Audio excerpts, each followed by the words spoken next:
Bonjour. Alors, comme j'avais fait un portrait de Donald Trump, évidemment, c'est un portrait psychologique, ça n'a rien de politique, comme tout le monde a compris. Et comme vous avez beaucoup aimé, c'est vrai que sur le terrain, on est beaucoup plus opérationnel et on arrive mieux à exprimer les choses, à démontrer et que vous puissiez avoir des exemples et sortir de la confusion. C'est quoi un QI, c'est quoi un HPI, c'est quoi un HPE, c'est quoi celui qui fonctionne, voilà.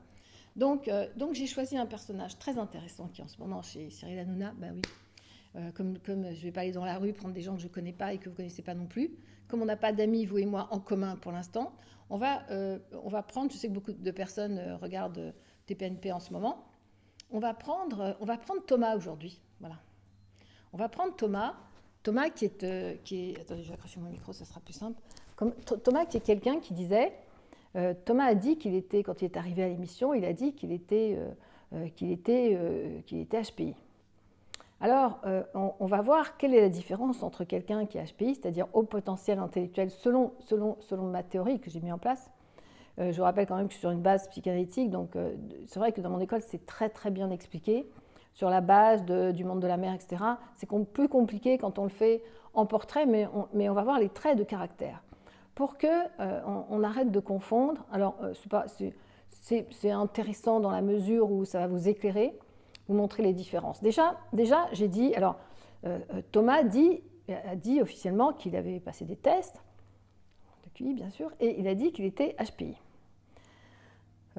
J'ai écrit et j'ai fait plusieurs vidéos pour expliquer que le HPI, celui qui est dans le contrôle, mais qui est surdoué, qui est HP, celui qui est QI, c'est-à-dire que cette émotion n'est pas aussi importante et prenante que chez le surdoué, évidemment, voilà.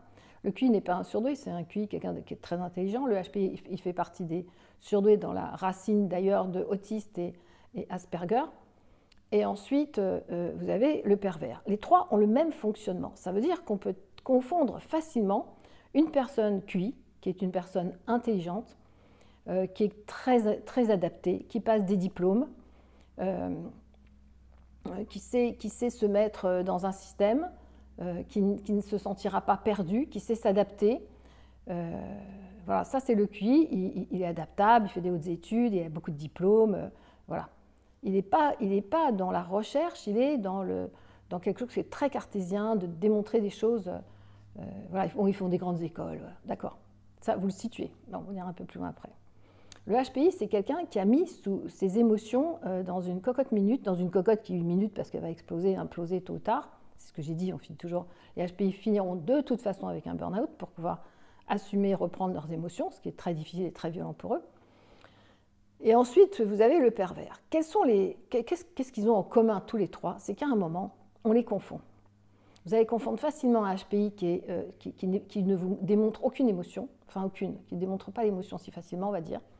Le pervers qui, lui, a les émotions bloquées parce qu'il a eu une blessure du moi profond et il ne retrouvera pas ses émotions. Je parle d'émotions intenses, je ne parle pas d'émotions comme tout le monde, évidemment, on est des êtres vivants, quoi. Et ensuite, alors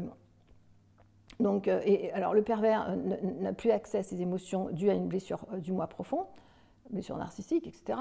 Le HPI, il a enfermé ses émotions, il ne veut pas, il refuse de les utiliser parce que ça le mettrait trop en danger dans une société normative, qui est normalisée, qui a des normes, des préjugés, etc.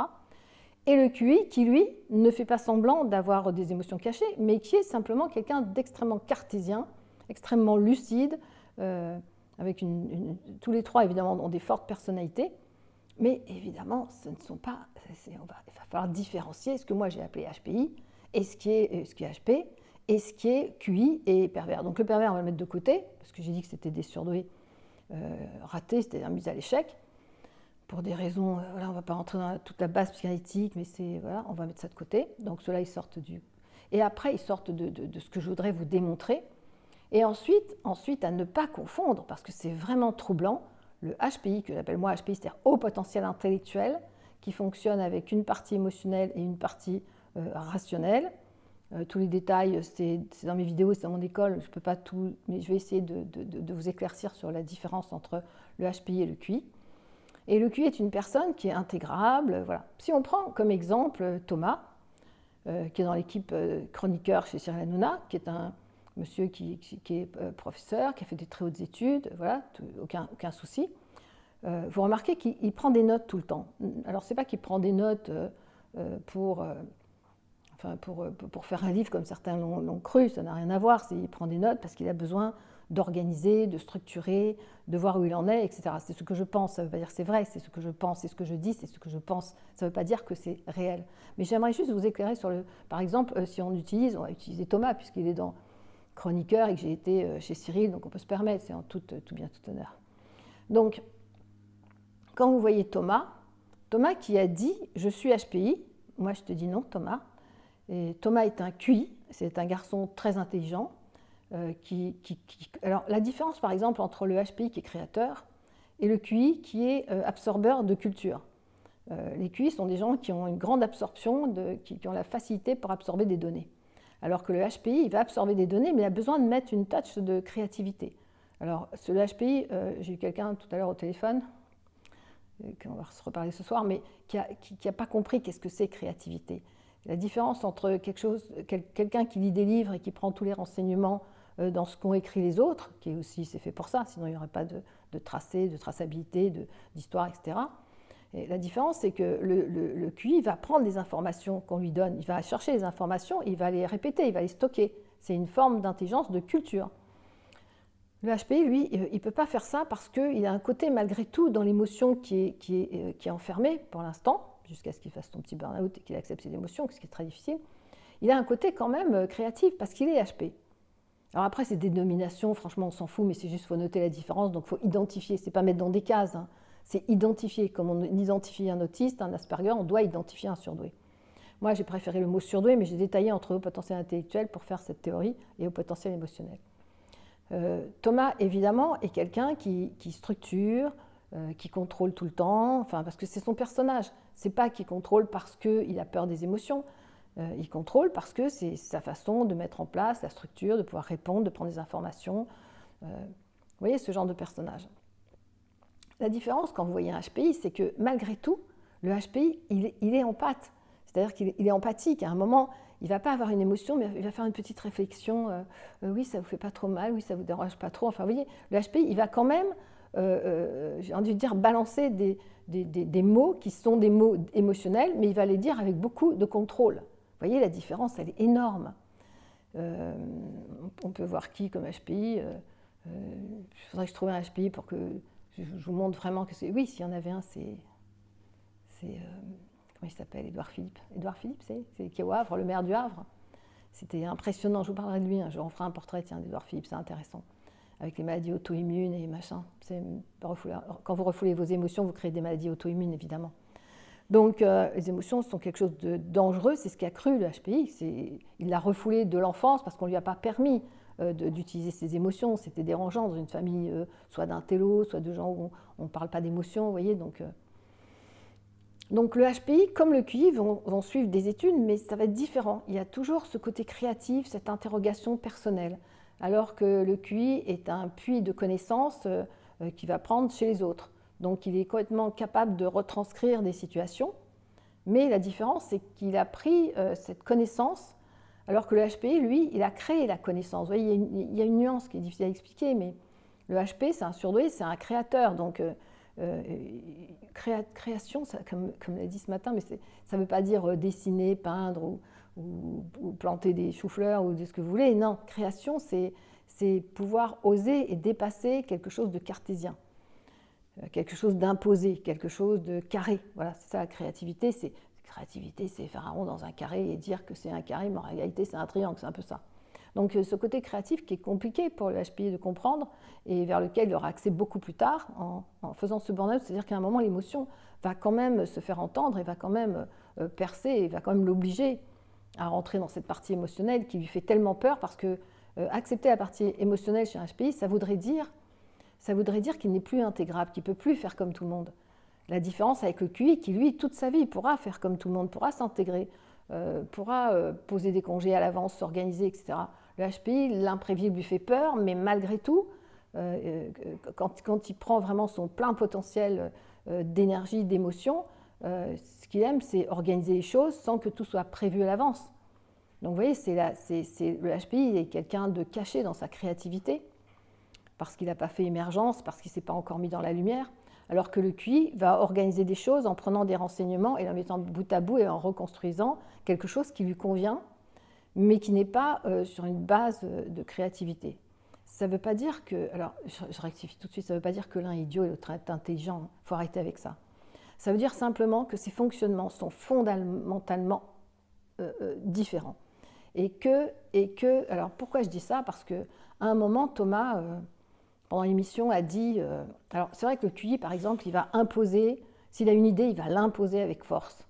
C'est ça le manque de créativité chez le QI.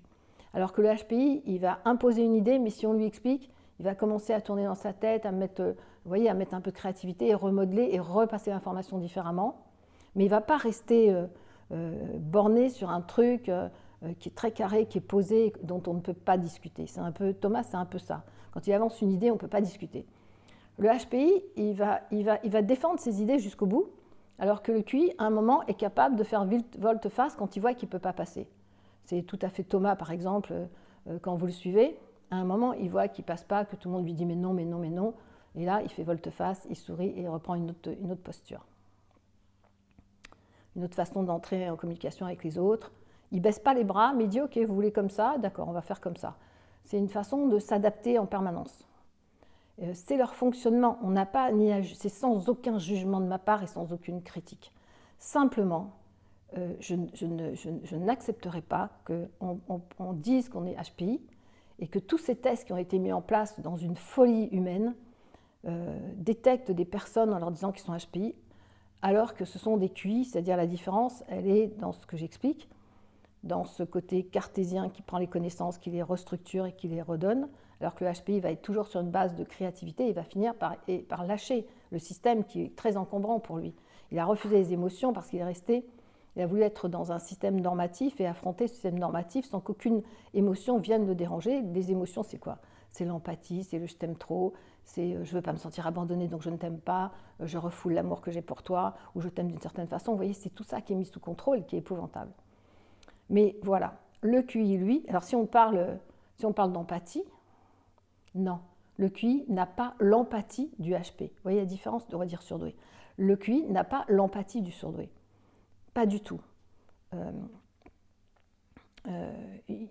Et à un moment, on peut penser qu'il a un comportement, mais en tout cas, à partir du moment où c'est une intelligence très froide, celle du QI, qui n'est pas portée par quelque chose d'extrêmement créatif et d'extrêmement émotionnel, ça devient quelque chose de très rigide. Et on ne peut pas faire entendre à un QI un autre fonctionnement. On ne peut pas lui dire mais Thomas, c'est pas comme ça, regarde, écoute, c'est d'autres idées. Par contre, si vous observez bien Thomas, il ne va pas hésiter à se plier devant l'autre juste pour avoir gain de cause. En réalité, le QI, il va se plier, faire croire à l'autre qu'il est d'accord avec lui ou faire croire à l'autre qu'il est ami avec lui pour réattaquer plus fort derrière. Parce que le QI ne lâche pas dans ses idées très cartésiennes. S'il dit que ça, c'est comme ça et c'est prouvé par la science, par ça, vous voyez, il apporte des preuves et tout. Et celui qui est en face de lui démontre par quelque chose de plus léger, moins construit et plus créatif, on dit. À un moment, comme il voit qu'il ne peut pas passer, le QI, qu'est-ce qu'il va faire? Il va baisser la garde. Il va dire OK. Mais en fait, c'est un côté OK, c'est pas grave. Ça veut dire je vais faire semblant de m'entendre avec toi maintenant, mais après, je vais réattaquer plus fort. C'est ça le QI. Il va réattaquer plus fort et imposer son idée. Et je veux dire, il va continuer de faire dans ce système, de se retrancher, de dire ok d'accord, mais c'est juste limite ironique et sans fondement, et pour réattaquer plus fort derrière. Le HPI, lui, va essayer d'écouter l'autre, essayer de rentrer, de ressentir qu'est-ce qu'il dit. Vous voyez, donc il ne se met jamais en opposition, le HPI. Il peut avoir un échange, mais il ne se met pas en opposition. Le QI va imposer, quand il voit que la personne n'est pas d'accord et qu'il est trop fort devant lui, il baisse, il dit OK, il baisse la garde. Je ne sais pas comment on dit, vous voyez, il fait croire qu'il est OK, et il va attendre un autre moment pour réattaquer plus fort. Ce sont des fonctionnements psychologiques très différents. C'est une façon d'utiliser le côté cartésien et le côté rationnel différemment de celui qui a une émotion, même si cette émotion est enfermée et qu'elle fera implosion, explosion par un burn-out, implosion ou explosion. C'est deux formes de burn-out différentes qui sont extrêmement dangereuses d'ailleurs. Donc voilà, j'ai essayé de vous faire démontrer par un personnage qui est un personnage public, puisqu'on le voit à la télévision tous les soirs et qu'il accepte d'être vu, cette différence. Alors, à un moment, quelqu'un lui dit, mais tu n'as qu'une empathie. Enfin, comme ça, pour rigoler, parce que c'est évidemment que personne ne se prend au sérieux chez Cyril Hanouna, je pense que vous avez compris, même si des fois, il y a des choses un peu sérieuses, mais c'est toujours... Et en fait, il a répondu, je vous rappelle que j'ai un spectre autistique. Alors maintenant, malheureusement, on a mis à toutes les sauces ce spectre autistique. Un spectre autistique, ça veut dire que l'autiste est quand même enfermé, il faut quand même un peu respecter les choses. L'autiste est enfermé dans son émotion. L'Asperger est enfermé dans l'intelligence extrême. C'est évidemment Elon Musk, on peut le prendre, c'est Asperger comme exemple. Et spectre autistique, ça veut dire quoi? Ça veut dire quoi avec le QI? Non, Thomas, il n'a pas de spectre autistique. Thomas est quelqu'un qui a des émotions, non pas ni refoulées ni rien, mais qui avance ses émotions, met en avant son côté cartésien, construit, qui impose ses idées, et que si ça ne va pas, il recule pour attaquer plus fort derrière. Le HPI, lui, il ne fonctionne pas comme ça, il écoute, s'il n'est pas d'accord, il décroche, voilà. Il se déconnecte, c'est deux fonctionnements différents. Mais j'ai essayé de prendre Thomas, que je remercie, je suis sûre que ça va lui faire plaisir. Bon, je rigole, et puis c'est pas très important, mais voilà. J'ai pris Thomas comme exemple parce que c'est un personnage qu'on voit, et j'essaierai de vous trouver un personnage HPI pour que vous compreniez bien la différence. Il n'y a pas de HPI chez Cyril Hanouna. Voilà, je vous embrasse, j'espère que ça vous aura plu. N'oubliez pas qu'on n'est pas sérieux. Je veux juste qu'on remette les pendules à l'heure, l'église au milieu du village, et qu'on recentre c'est quoi le pervers, c'est quoi le HPI, c'est quoi les HPI, les surdoués, et c'est quoi les QI. Voilà, je vous embrasse et je vous dis à bientôt pour un nouveau portrait.